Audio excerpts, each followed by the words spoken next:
Unfiltered, uncensored, unprecedented TV.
Hello, very good morning. Thanks for joining us. And we start with some breaking news. The new energy price cap has just been announced. Paul is here. So what can you tell us, Paul? The energy price cap, so prices will rise by 2% from October to December. So the final quarter of the year. They do these price reviews quarterly now, every 3 months. So that is an increase. Currently, an average household, a typical household, gas and electricity is paying £1,720 a year for its energy, according to Ofgem, which is the regulator. This latest cap increases the maximum. This is that suppliers can charge. This isn't the maximum you'll pay because it depends on how much you use, but to £1,755. So if you are a typical household, and who knows if anyone actually is, you're paying about £35 more. It's not very much. It is an increase.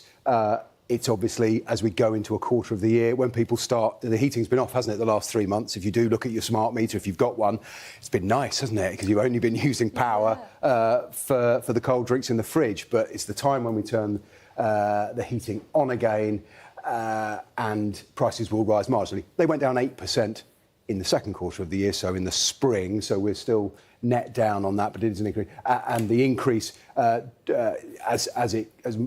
far as it goes, part of it is government policy, the Warm Homes Discount, which is £150 paid to people struggling with their energy bills. It was part of the way of making up for removing the universal payment to pensioners for winter fuel, which was removed and then reinstated. So, but that cost of that payment to people who are struggling falls on all of us as bill payers. The biggest driver is wholesale gas prices. They've been broadly level but volatile over the last 3 months when they assessed the price. Donald Trump, the impact of his trade policies on global demand, that pushed prices down a bit. We saw the attacks by Israel and Iran, which pushed up prices because of concern about liquid natural gas. So we're broadly level, but it is a small increase, which is obviously unwelcome. Exactly. Small, but nobody wants their energy prices to go up. Absolutely not. And if we look across the piece, prices, this typical fee was about £1,200 before the invasion of Ukraine by Russia. We're here now. They have come down from those huge spikes when the government basically underwrote all our energy bills at a cost of about £80 billion. But prices, and we can see them here, if we look across the board, look at the right-hand side, the red bar, that is where we are today, broadly level with the previous month. But if you can scan across, if people's eyes can manage it across to winter 21-22, when it's about £1,200, that's a 40% increase. And if we look at the level we've been since prices fell away in the middle of 2023, this is the new normal of elevated prices. And the government's position is, and most in the industry, it should be said, is that will only change with gas prices either falling sharply, unlikely given we've trying to switch off the pipelines to Russia, will only ultimately change when the price is set by the renewables that we're trying to put on the grid, and when we move off gas as our default source of energy. Yeah, and we're going to actually be talking to Ofgem a little later this morning as well to get their understanding of why energy prices are going up by this 2%. Paul, thanks very much indeed.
Switzerland, long regarded as one of Europe's most stable nations, has faced 2 nights of unrest in Lausanne following the death of a 17-year-old during a police pursuit. Authorities reported that the teenager, riding a scooter alleged to be stolen, lost control after striking a speed bump and crashed into a garage wall. Despite immediate medical assistance, he died at the scene. The incident occurred in the early hours of Sunday. By evening, groups of masked youths gathered in the Prolaz district, setting fire to containers, damaging public property, and launching fireworks toward police. Security forces responded with tear gas and rubber bullets, while firefighters managed the blazes. Local officials expressed concern about strained relations between immigrant communities and authorities, with many residents interpreting the tragedy as part of deeper social tensions. A criminal investigation has been opened into the circumstances of the teenager's death. Police have since confirmed that the situation in Lausanne is under control.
From the occupied West Bank and Gaza to Syria and southern Lebanon, Israel's right-wing government is aggressively expanding its interests across the region. Critics say it's part of a widening campaign to reshape the Middle East. In Ramallah, Israeli forces carried out raids on Tuesday on foreign exchanges, accusing them of funding armed groups. It's the latest in a wave of attacks by the military and settlers, targeting homes, refugee camps and businesses in the occupied West Bank. At the same time, Israel is advancing a plan for more than 3,000 illegal housing units that would cut the West Bank in half, undermining any chance for a single unified Palestinian state. In occupied East Jerusalem, far-right Israelis, including cabinet ministers, have repeatedly made incursions into the Al-Aqsa Mosque compound. Palestinians call it a blatant violation of international law and a calculated provocation. While in Gaza, more than 2 million Palestinians remain under siege, bombed, starved, and repeatedly displaced by Israel's genocide. It's killed more than 62,000 people since the war began, and Israel has announced plans to seize control of Gaza City, forcing Palestinians to ever smaller areas of the Strip. In Syria, Israel has repeatedly bombed and extended its occupation, saying it's defending the Druze minority in Soweda province. And in Lebanon, Israel is striking targets inside the country and controlling outposts in the south, violating last year's agreement that ended 14 months of conflict with Hezbollah.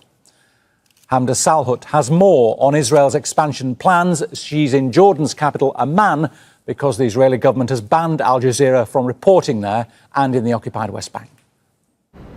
Israeli military and political leadership say that they're fighting a war on multiple fronts. And since the war on Gaza began, the assaults on the occupied West Bank have only increased. The Israeli Army Chief of Staff says that his military is going to continue operating in the West Bank in an effort to crack down on armed Palestinian groups. In the beginning of this year, the military launched a large-scale assault in the northern part of the territory, completely decimating residential neighborhoods and refugee camps, forcibly displacing tens of thousands of Palestinians. But that's not the only threat that Palestinians are facing. They're also up against illegal settlement expansion and continued violent settler attacks. Now, these settlers often act under the protection of the Israeli military and are met with little to no consequences for their crimes that range from murder to arson to assault, among other things. Now, Israel's government says that they have other plans, including the expansion of illegal settlements that would completely destroy the prospect of a Palestinian state,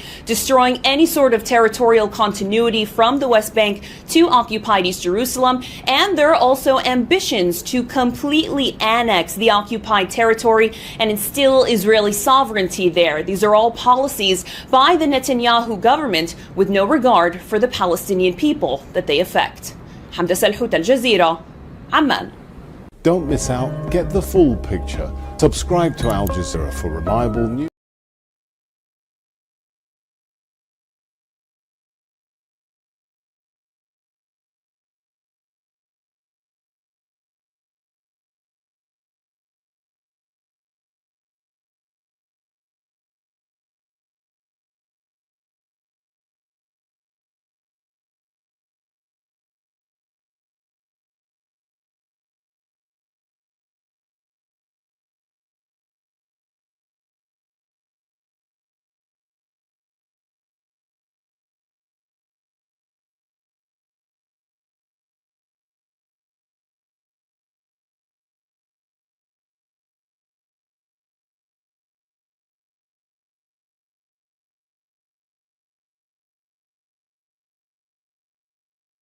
Also did meet earlier today with the families of American citizens who were murdered on the West Bank.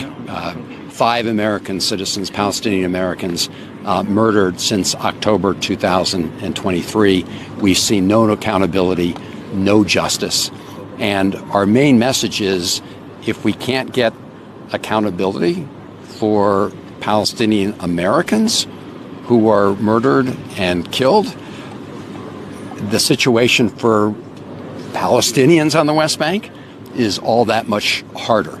And what we're seeing here, and we want to come witness firsthand, was the fact that the Netanyahu government has done nothing to rein in violent settlers. And in fact, they've been complicit in allowing these attacks to continue.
There's now more to the cover-up story of Tom Alexandrovich, Israel's cyber chief, who was busted in a sting operation. Now the new details are out that Sean King was silenced by X. Suddenly, in the middle of the night, all of his posts about Tom Alexandrovich had been removed. Turns out they were removed because the Israeli government asked X, will you take down all these posts? And X said, okay, we'll go ahead and do it. And the irony of it goes even deeper. The organization within Israel, the government agency that asked for X to remove the posts, was the very agency Tom Alexandrovich heads. So the cover-up just gets worse and worse by the minute. This is the post that Sean King put out there. In the middle of the night, Elon Musk deleted every single tweet I've made about Israeli Tom Alexandrovich that was arrested in Las Vegas for crimes against children. All of them, every retweet, every link to my articles, gone. Those lawyers were told a government demand required us to remove the tweets, but they didn't tell the lawyers which government. Then it turns out that it gets confirmed that Twitter admitted it was the Israelis that asked them to get rid of the tweets, and they complied. This was from Grok saying, yes, based on verified reports, X voluntarily deleted the tweets under doxing policies, likely promoted by Israel's cyber unit where Alexandrovich worked.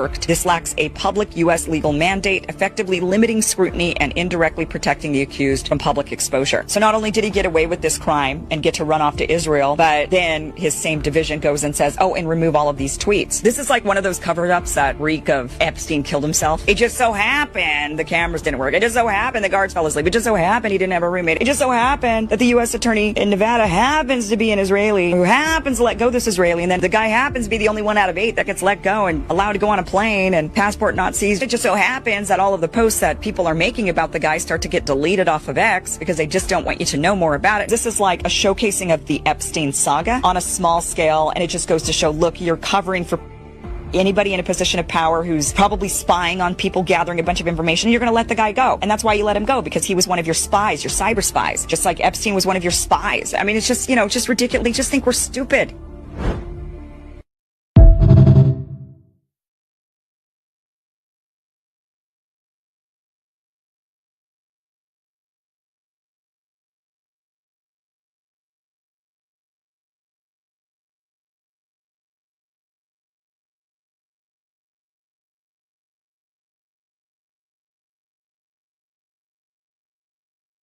Hey guys, welcome to the Kim Iverson Show. Sorry I seem a little bit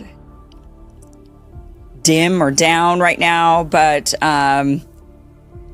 somebody just broke into my house. And if you watched yesterday's show, I talked about somebody stealing my identity and stealing a car with my social security number and birthday and all of those things. What has happened is that earlier this morning for me, I was recording an Iranian guest. Turns out while I was recording that interview, now I wear headphones. They're typically noise canceling. I can't hear the stuff that's going on around me. And apparently somebody broke into my house while I was here and doing the interview. So I was only alerted to this because I do have, my house is pretty wired. So it was somebody who had come in for about 5 minutes and then I guess left. I now need to spend the rest of the day figuring out why I'm having such a safety issue right now. Like what has gone on to where my identity is being stolen and my home is being broken into in the matter of days.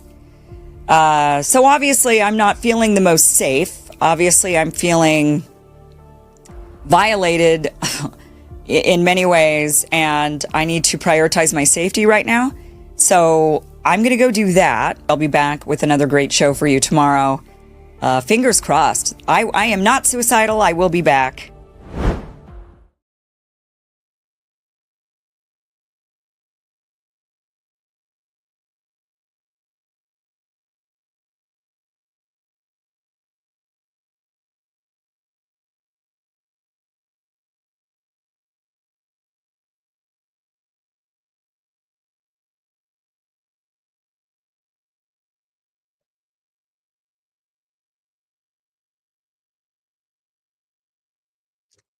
Hi, Basil. Yeah, I can't hear you at all. Your YouTube is silent as well. Be a bit of a struggle to do it, I think.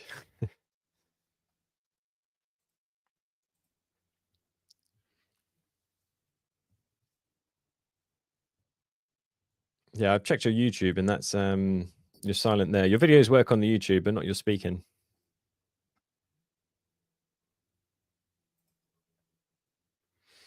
Well, I can't hear you at all, so I'll just give a bit of an overview of the film that me and Jackie Devoy have been working on. So, yeah, we interviewed a bunch of families that had been, they'd basically been victims of involuntary euthanasia, where doctors and nurses had taken it upon themselves to euthanize their patients, essentially against their will. So you're dealing with a lot of traumatized people, that these traumatized family members that can't get over um, what has happened to them. They were typically euthanized with midazolam and morphine. We all know about Mac Hancock ordering loads of morphine and midazolam at the time. Him lying about it in 2023, saying he'd never heard of midazolam and morphine when we've got documents showing that he was talking about it back in 2020. And yeah, the film is 2.5 hours, so it's a long film, but it's very detailed. It goes into massive facets of the people's lives that this happened to, and for many of them, they had kind of heard about this involuntary euthanasia going on in hospitals and care homes, and they kind of half believed it and half didn't believe it. And then even though that they tried to stop it themselves, they were kind of in shock that this happened to someone they knew. So yeah, and another thing that came across is a lot of the death certificates were put with COVID during that period, presumably to bump up the COVID numbers and to get a COVID death certificate. Now, this is talked about quite extensively in the film, but COVID death certificates at Nuremberg, people like doctors and nurses, a very small percentage, were put on trial and convicted for falsifying and changing death certificates. And and so this is quite a serious crime. It was considered a serious crime after World War II. But during this period, they seem to be have been putting COVID on every single death certificate they could. Now, this extends back to the Liverpool Care Pathway, which was abolished in 2013 for its horrendous abuses. Essentially the same kind of abuse that we've seen since COVID, and which it was ramped up for in COVID. And we have two documents, the NG163 document and the NG191 document. And those documents were produced by NICE, which presents itself as an external governing body, but really it just reports to the health secretary. So this is essentially the government putting in these protocols. And these protocols killed probably upwards of hundreds of thousands of people in Britain during the supposed COVID pandemic. And yeah, in the NG163 document, for instance, they have a sentence in there about not being worried about using midazolam and morphine together, because they act as a kind of like, it's like a cocktail that acts together with each other, which essentially represses your respiratory system. So they were handing out this cocktail of drugs to people with repressed respiratory, which represses their respiratory system. So this is, of course, is going to kill lots and lots of people. And then in the NG191 document, you have remdesivir as being a drug used to treat COVID. Now, remdesivir is a failed drug. They tried it in the Ebola trials and it killed like 53 or 54%, I can't remember exactly the amount of people that it killed in those trials. And they brought that drug back because Anthony Fauci had the patents for that drug. So him and the CDC stood to gain a mint by selling this failed toxic drug. And if you've been following our various health disasters for the last 40 years or so, a lot of people have pointed to this, and this goes through in the documentary as well with Ken McCarthy, who had covered the HIV/AIDS scam as well. And in that, they started dishing out AZT, which was like, AZT was such a bad drug, it failed all its trials, that they essentially killed off the drug. The creator of it said, this can't be used. It kills all the cells in the body and will eventually kill someone. Now, Anthony Fauci at the time, he had the patents for the AZT as well. So he killed hundreds of thousands of people during that HIV/AIDS scamdemic. And then you can see how they've done essentially the same thing. But this was happening all up and down the country. Many people went into care homes. And this has come out with the Scottish and UK COVID inquiries, which have not been covered by alternative media at all.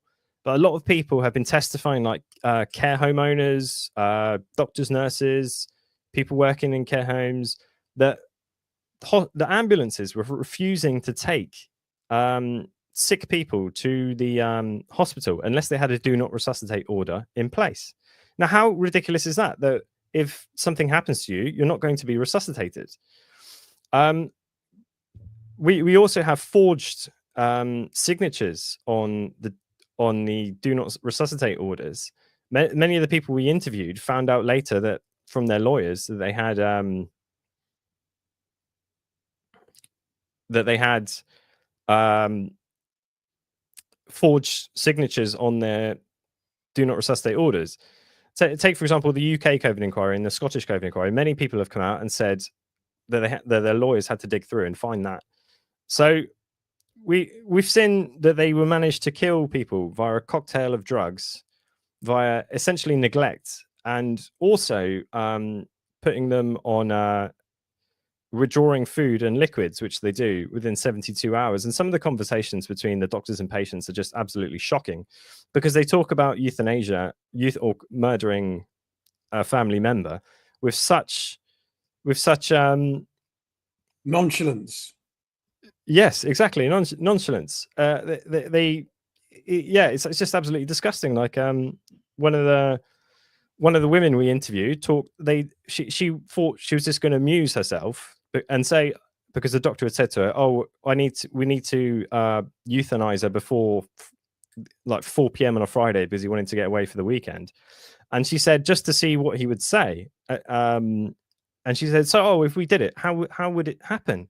And he went, "Oh, she'd slip away after about 72 hours because they withdraw food and liquid, and then they also give them this cocktail of midazolam and morphine." I like the euphemism, Richie. Slip away.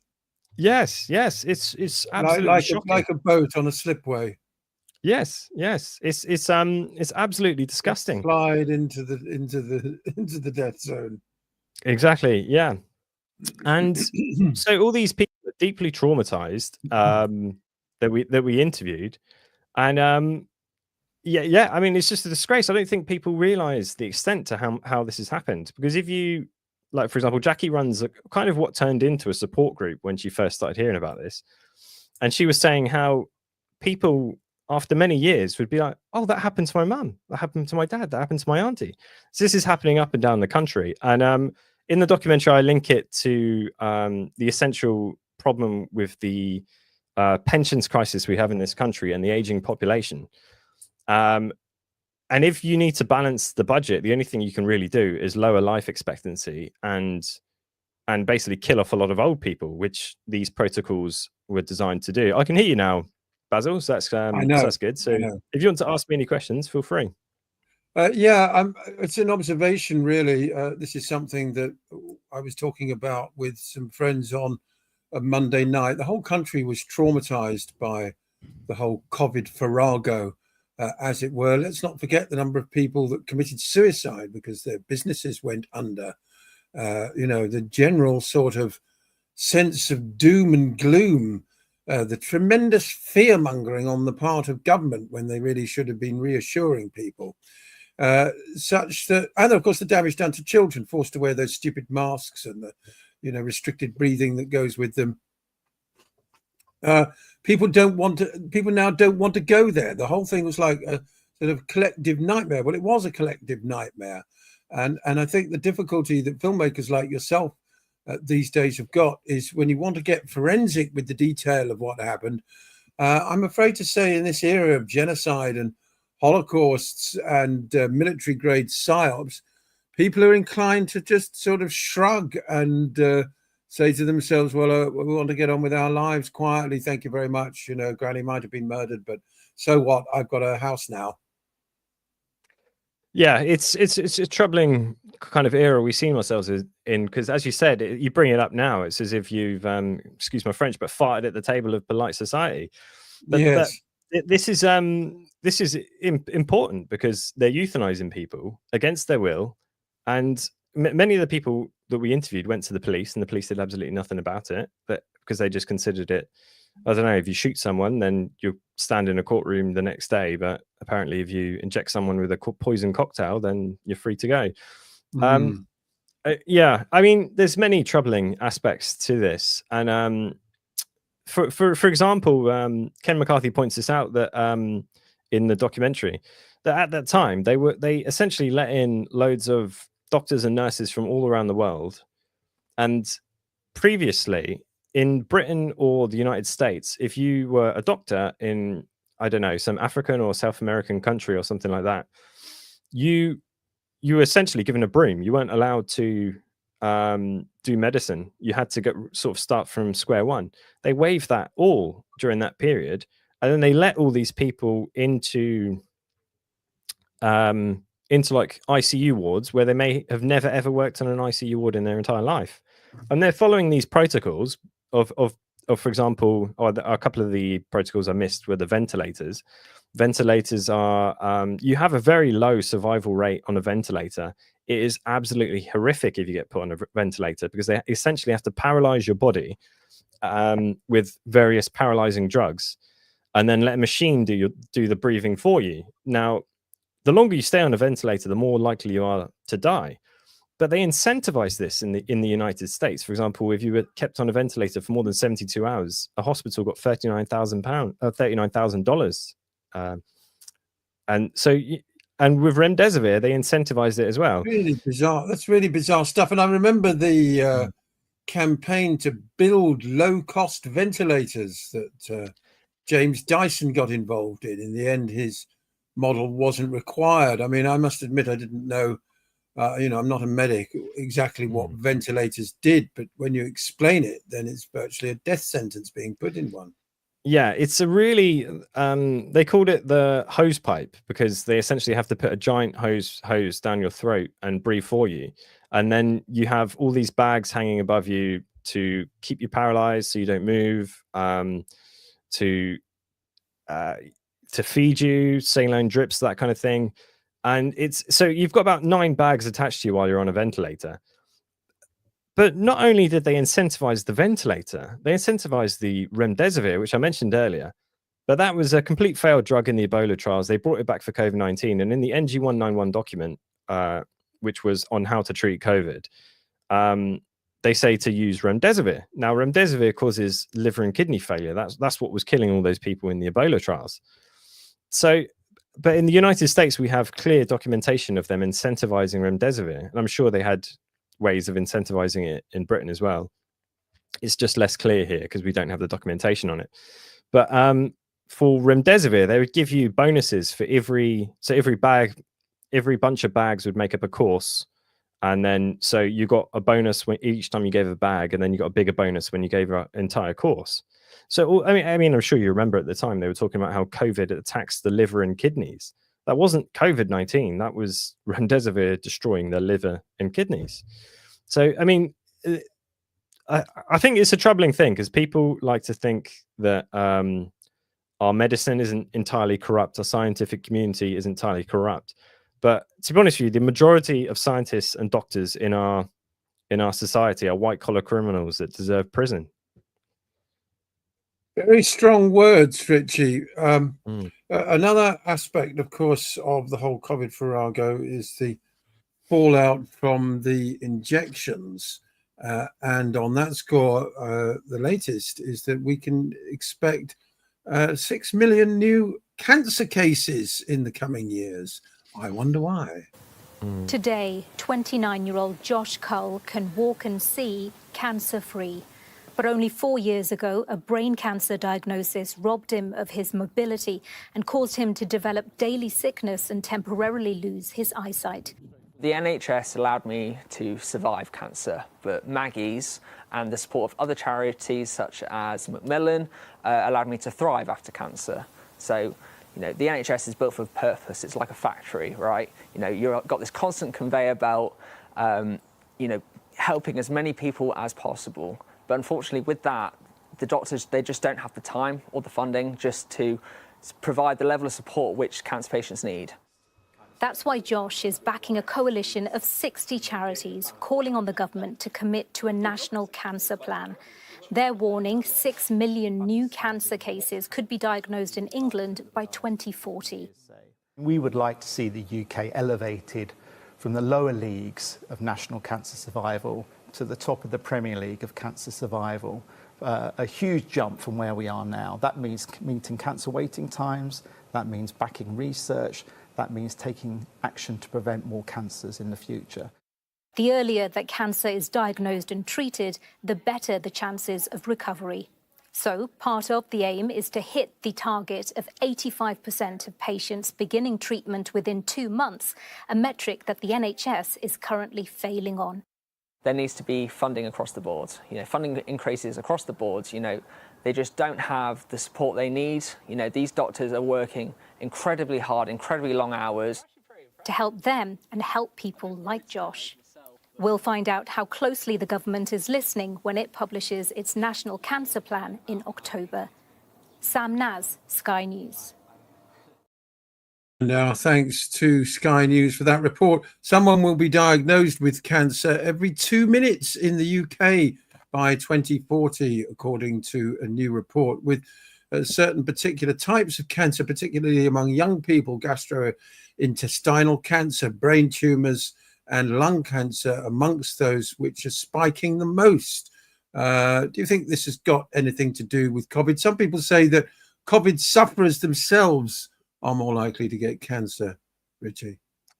Well, I mean, you only need to look at Pfizer. They put, in 2023, they put 43 billion bet on turbo cancers. And then if you look at people like Angus Daglish, who's one of the top oncologists in Britain, and he was talking about the turbo cancers and the vaccines being filled with SV40.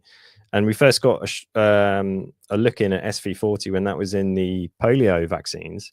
And SV40 is something you put into mice to give them tumors. So, yeah, I mean, it's criminal on all ends, to be honest. Yeah, Richie, we're going to leave it there because of the sound issues I had earlier on in this program.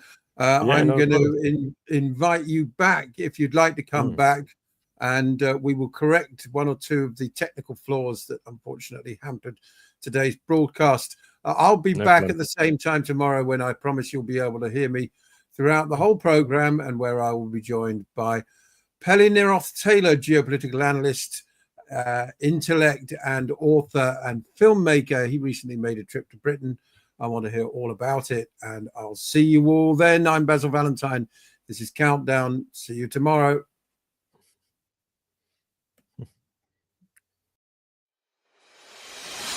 Unfiltered, uncensored, unprecedented TV.